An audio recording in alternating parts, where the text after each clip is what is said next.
ہر بندہ جانتا ہے اس ملک کا نظام کون چلا رہا ہے. میں بھی جانتا ہوں لیکن میں بھی ڈرتا ہوں نام لینے. سارے ڈرتے ہیں. عام بندے ہیں وہی جج بنے ہوئے ہیں اور وہی فیصلہ کر رہے ہیں. آپ پاکستان کے کسی بھی سرکاری, غیر سرکاری اور نیم سرکاری محکمے میں چلے جائیں, بغیر پیسے کے آپ کا کام ہی نہیں ہو سکتا. میں اس سے زیادہ اب کیا کہہ سکتا ہوں کہ عدالتیں تو آزاد ہی نہیں ہیں. جو حال عدلیہ کا ہے اس سے زیادہ برا حال ہمارے پولیٹیکل سینیریو کا ہے. اللہ پاک ایسے سسٹم کو ہم سے اتارے اور ہم اپنے فیصلوں میں اس ملک کی تقدیر کی بہتری کے لیے جو ہو سکے وہ زیادہ سے زیادہ کرنے چاہیے. الرحیم. السلام علیکم ناظرین, میں ہوں منزہ یونس آپ کے اپنے چینل C9 ڈیجیٹل سے. آج ہمارے ساتھ موجود ہیں طلال ڈار صاحب جو سینئر وکیل ہیں ہائی کورٹ کے. آئیں ان سے بات کرتے ہیں. السلام علیکم سر. جی وعلیکم السلام. جی میرا نام طلال ڈار ہے اور مجھے 18 سال ہو گئے ہیں وکالت کے شعبے میں. میرے والد صاحب جو ہیں وہ محمد امین ڈار ایڈوکیٹ سپریم کورٹ تھے. 2016 میں ان کی وفات ہوئی ہے اور ان کا اپنا 40 سال کا وکالت میں تجربہ تھا. جی ڈار صاحب, میرا آپ سے سوال ہے, پاکستان نظام عدل کے بارے میں آپ کی کیا رائے ہے؟ پاکستان کا جو نظام عدل ہے نا وہ تو بچہ بچہ جانتا ہے کہ کیا حالات ہیں. جیسا کہ آپ کے علم میں ہے کہ تقریباً 140 ممالک میں سے جو پاکستان کی عدلیہ ہے وہ 129 نمبر پہ آتی ہے جسٹس کو سپریڈ کے پوائنٹ آف ویو سے, اور پروٹوکول کے حوالے سے غالباً عدلیہ کچھ 6ویں یا 7ویں نمبر پہ آتی ہے. تو اس سے آپ اندازہ لگا سکتے ہیں کہ پاکستان کا جسٹس سسٹم کہاں پہ کھڑا ہے. پاکستان جو قائم ہوا تھا وہ لا الہ الا اللہ کی بنیاد پہ ہوا تھا. مطلب یہ ہے کہ اس ملک میں اللہ اور اس کے رسول کا نظام لے کے آیا جائے گا اور قرآن اور حدیث کی روشنی میں قوانین اس ملک میں بنیں گے. اب آپ دیکھ لیں, اگر ہم اللہ اور ان کے رسول کا نظام لاتے ہیں تو سب سے پہلے تو یہ عدلیہ فارغ ہوتی ہے. کیوں؟ قاضی سسٹم ہے. آپ کو کوئی بھی پاکستان میں مفتی عالم وہ آپ کو اس ملک میں جج نظر نہیں آئے گا. عام بندے ہیں وہی جج بنے ہوئے ہیں اور وہی فیصلہ کر رہے ہیں. حتیٰ کہ جو فیڈرل شریعت کورٹ ہے ہماری, وہ ہماری کانسٹیٹیوشنل کورٹ ہے. اگر آپ دیکھا جائے تو اس میں بھی کوئی پاکستان کا مفتی جج نہیں ہے. مفتیوں سے اور عالموں سے یہ جو کورٹس ہیں, عدالتیں ہیں, یہ رہنمائی ضرور لیتی ہیں لیکن جج نہیں بناتے ہیں. ان کو بھی اس چیز کا معلوم ہے کہ اگر یہ لوگ آگے تو اس ملک میں جو سلام ہے اس کا نفاذ ہو جائے گا, جو ہمارے ملک میں حکمران بھی نہیں چاہتے اور عدلیہ بھی نہیں چاہتی. میرے مطابق پاکستان کا جو جسٹس سسٹم ہے وہ ٹوٹلی ناکام ہو چکا ہوا ہے. اس کی وجہ یہی ہے کہ اس ملک میں انصاف مل نہیں رہا. جو کوئی انصاف کے لیے کوشش کرتا ہے نا تو کوشش کرتا ہے دادا, وہ لٹیگیشن کا آغاز کرتا ہے اور انصاف ملتے ملتے ملتے ملتے اس کا پوتا آتا ہے, وہاں جا کے کہیں لٹیگیشن فائنل ہونے کے قریب ہوتی ہے, ورنہ بعض کا پوتے کی بھی آگے اولاد آ جاتی ہے. یہ پاکستان کا جو جسٹس سسٹم ہے اس میں صرف عدلیہ شامل نہیں ہے, اس میں دیگر سرکاری محکمے بھی شامل ہے. جیسے کہ اگر آپ جسٹس سسٹم کی بات کریں گے تو صرف عدلیہ نہیں ہے, پولیس بھی شامل ہے. پولیس شامل نہیں ہے, صرف FIA بھی شامل ہے, CIA بھی شامل ہے. اس کے علاوہ دیگر محکمے خفیہ ایجنسی بھی شامل ہے. اس کے علاوہ آپ کی دیگر ایجنسیز وہ ساری جسٹس سسٹم کا پارٹ ہے.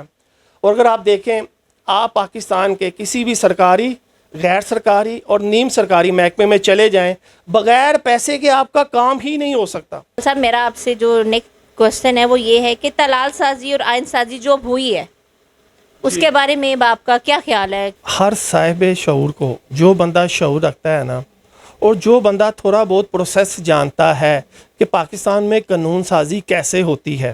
میں اس ٹائم ایک اسپیسیفک جماعت کی بات نہیں کر رہا. میرا طریقہ انصاف سے کوئی لینا دینا نہیں, میرا نون لیگ سے بھی کوئی لینا دینا نہیں, میرا پیپلز پارٹی سے بھی نہیں ہے. میں پاکستان کا ایک باشعور انسان ہوں. میں دیکھتا ہوں کہ 1947 سے اب تک پاکستان میں قانون سازی کا طریقہ کار آئین میں کیا بیان ہے. آپ دیکھ لیں کہ اگر تو یہ 2024 کی امینڈمنٹ ہوئی ہے وہ اسی طریقہ کار کے مطابق ہوئی ہے تو امینڈمنٹ ٹھیک ہے. اگر اس طریقہ کار کے مطابق نہیں ہوئی, ہائر فورم سے لوور فورم پہ قانون آ رہا ہے, اس کو پریزنٹ ہی نہیں کیا گیا, اس پہ کوئی ڈبیٹ ہی کوئی نہیں ہے, اس پہ کوئی آبجیکشن ہی نہیں ہے, اس پہ کوئی آرگومنٹس ہی کوئی نہیں ہوئے, بس آپس میں مل جل کے قانون پاس کرا لیا گیا ہے کہ اس ملک کا نظام, اس ملک عدلیہ کا نظام عدلیہ نہیں چلا رہی, حکومت کا نظام حکومت نہیں چلا رہی. ہر بندہ جانتا ہے اس ملک کا نظام کون چلا رہا ہے. میں بھی جانتا ہوں لیکن میں بھی ڈرتا ہوں نام لینے، سارے ڈرتے ہیں. کیوں؟ وہ اس قدر زمینی تگڑے خدا بن گئے ہوئے ہیں، اس قدر کہ ان کو رب کی پرواہ ان کو بھی نہیں ہے. ہم تو پاکستان جو ہے وہ ایک آزاد ملک ہے، تو کس چیز کا ڈر؟ پاکستان آزاد ملک میرے نقطہ نظر سے صرف سانس لینے کی اجازت ہے آپ کو، اس پوائنٹ آف ویو سے ہے. السلام علیکم. وعلیکم السلام. جی میڈم، کیا نام ہے آپ کا اور کتنا ٹائم ہو گیا آپ کو؟ جی میرا نام معصومہ عدنان ایڈوکیٹ ہے اور 15 سال سے میں شعبہ وکالت سے بس منسلک ہوں. جی میڈم، یہ جو سپریم کورٹ کے الیکشن ہوئے ہیں اس کے بارے میں آپ کیا کہنا چاہیں گی؟ جی یہ 29 اکتوبر کو سپریم کورٹ کے حالیہ الیکشن ہوئے ہیں اور یہ بڑے پرامن اور شفاف طریقے سے ہوئے ہیں. وکلا کی کثیر تعداد نے اس میں حصہ لیا ہے اور ماشاءاللہ رزلٹ آپ کے سامنے بڑا اچھا رزلٹ رہا ہے. جو رزلٹ ہے اس سے آپ متفق ہیں؟ جی میں اس سے متفق ہوں. جس کینڈیڈیٹ جس کا حقدار تھا اس کو وہ حق ملا ہے اور اچھا الیکشن رہا ہے. آپ کو کیا لگتا ہے جو ونر ہوئے ہیں، رؤف عطا صاحب جو صدر بنے ہیں، آپ کو کیا لگتا ہے کہ وہ اب بہتری کی طرف جو ہے معاملات لے کر جا سکتے ہیں؟ جی انشاءاللہ وہ ضرور لے کے جائیں گے. وہ بڑے مینڈیٹ سے جیتے ہیں، بھاری مینڈیٹ سے جیتے ہیں اور انشاءاللہ وہ ہماری فلاح و بہبود کے لیے بڑا اچھا کام کریں گے. نتیجہ آپ کو نظر آئے گا انشاءاللہ. السلام علیکم. وعلیکم السلام میڈم. جی سر، کیا نام ہے آپ کا؟ ملک ساجد نفید ایڈوکیٹ ہوں ہائی کورٹ اور for the last 35 years about I am enjoying my profession. So much time. Yes why not. جی سر، میرا آپ سے سوال ہے، عدالتوں کی تباہی کا آغاز کب سے ہوا ہے؟ اگر حقیقت میں پوچھیں نا تو میڈم یہ تو شروع سے ہی تباہی کی طرف ہے. پہلے صرف یہ تھا لیک آف انفارمیشن، ہمیں علم نہیں ہوتا تھا زیادہ نا. تو اب چونکہ چیزیں بہت ساری ظاہر ہو گئی ہیں، کچھ ظاہر انہوں نے خود سے کر دی ہیں جوڈیشری نے. اب دیکھیں نا ذوالفقار علی بھٹو کا کیس ہی لے لیں، خود سے سپریم کورٹ نے ڈیسائیڈ کیا ہے کہ وہ فیصلہ وہ غلط تھا اور اسے ریورس کر دیا اور وہ کہہ دیا کہ یہ غلط پھانسی ہوئی ہے. مگر انفارچونیٹلی انہوں نے اس فیصلے میں بھی اپنی ڈنڈی ماری ہے کہ جن لوگوں نے غلط فیصلہ کیا ان کے بارے میں یہ ججمنٹ جو سی ہے یہ خاموش ہے. اس کا مطلب یہ ہے کہ جتنی ان کو اجازت تھی اتنی حد تک یہ فیصلہ آیا ہے اور باقی فیصلہ انہوں نے روک لیا ہے چونکہ ان کو اجازت نہیں تھی. میں اس سے زیادہ اب کیا کہہ سکتا ہوں کہ عدالتیں تو آزاد ہی نہیں ہیں. پاکستان کے نظام کے بارے میں سر آپ کی کیا رائے ہے؟ وہ بھی جو حال عدلیہ کا ہے اس سے زیادہ برا حال ہمارے پولیٹیکل سنیریو کا ہے. وہ آزاد نہیں ہے. وہ اب یہ دیکھیں یہ جو ترمیم ہوئی ہے جو پارلیمنٹ نے پاس کیا ہے یا اس سے گزشتہ جو آج کل چل رہی ہیں فیشن، یہ مجھے لگتا ہے یہ فیشن ہے.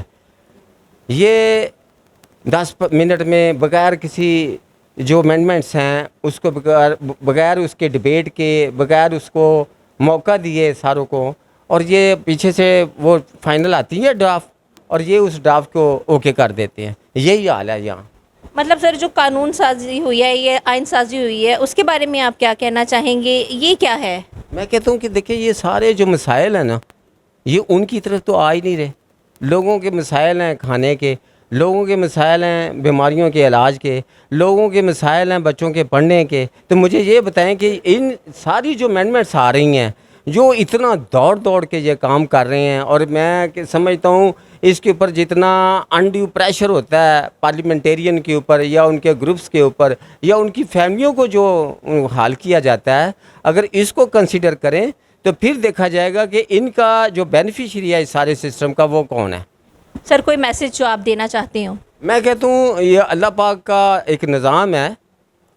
کچھ نہ کچھ اللہ پاک جو ان سے ہیں وہ قوموں کو آزماتے ہیں، قوموں کی بہتری کے لیے کچھ نہ کچھ اللہ پاک اپنے غیبی مدد بھیجتے ہیں.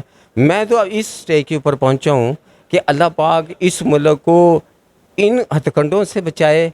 یہ جو ہمارے اوپر ایک ایسا سسٹم ہمارے اوپر مسلط کیا ہے جو کہ ایک چھپا ہوا سسٹم ہے، وہ نظر نہیں آتا لیکن کام کر رہا ہے. اللہ پاک ایسے سسٹم کو ہم سے اتارے اور ہم اپنے فیصلوں میں اس ملک کی تقدیر کی بہتری کے لیے جو ہو سکے وہ زیادہ سے زیادہ کرنے چاہیے. جی ناظرین، ہمارے ساتھ موجود تھے ملک ساجد صاحب جن کا کہنا ہے کہ شاید کوئی غیبی مدد آئے. مزید اگلے پروگرام تک کے لیے اپنی میزبان منزہ یونس کو اجازت دیجیے. اللہ حافظ. اللہ نگہبان.